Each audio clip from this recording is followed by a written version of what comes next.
It is Wellness Wednesday, and today's topic is multiple sclerosis, a disease that impacts the central nervous system, essentially causing the body to attack itself. In this sponsored segment this morning, we're joined by Dr. Robert Pace, neurologist at Memorial Healthcare Institute for Neuroscience, here to talk more about multiple sclerosis. Good morning. Good morning. Yeah, thank you for coming in. Thanks for having me. I gave a basic synopsis there, but tell us a little bit more about exactly what MS is. Multiple sclerosis is a chronic condition in which your immune system learns to attack something in your body. Your immune system is made up of very powerful cells that can cause a lot of damage, but usually they're damaging viruses or bacteria or something else that's a threat to you. But in autoimmune conditions, your immune system learns to attack something else in your own body, and in multiple sclerosis, those are cells in your brain and spine called myelin. So it causes damage episodically to the brain and spine, and that leads to a variety of different outcomes. Well, I mean, honestly, that is a little concerning sounding. They're talking about the field that you work in. How many people does this impact? Well, there's over 1 million people in the state of Michigan with multiple sclerosis. It's the most common neurologic condition that affects young people. And in the United States right now, it's about 1 in 400 people are affected by MS. Wow. Well, you know, with that said, what are some of those signs, symptoms that people should look out for?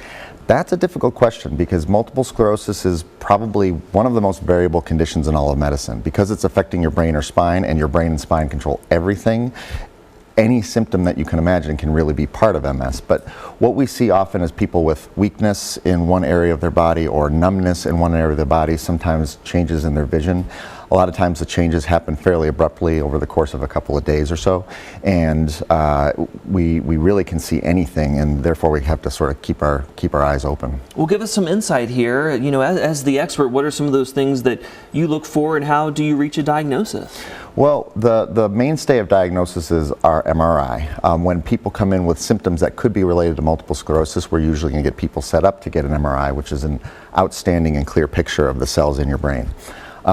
So once we have that information and we can come up with a diagnosis, then we can start the process of helping people and treating them. Yeah, let's dive into that a little bit more. What are some of those treatment options that are available for people with multiple sclerosis?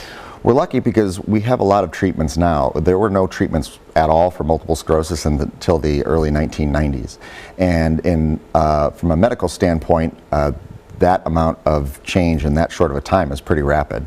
Now we have over 20 treatments that are all geared at calming down the immune system to protect people from the immune system overreacting and causing damage. So bottom line, I mean, should people out there be encouraged, I guess, when it comes to advancements in treatment? Absolutely. We are doing things worlds better than we were even 10 years ago. And we have a lot of great options now that mean that this is not as devastating a disease for as many people as it was in the past. Yeah, and then finally, what is your message then to folks who may be facing a diagnosis? How does their prognosis look for the future? The prognosis is excellent, and we can do a lot of things to protect people. So the first thing that I would tell anybody that's newly diagnosed is don't panic and don't read too much into the internet and Google and things like that. Come to one of us and chat about it, and usually we can come up with a plan that makes people comfortable and protects them. Well, listen, we really appreciate your insight this morning.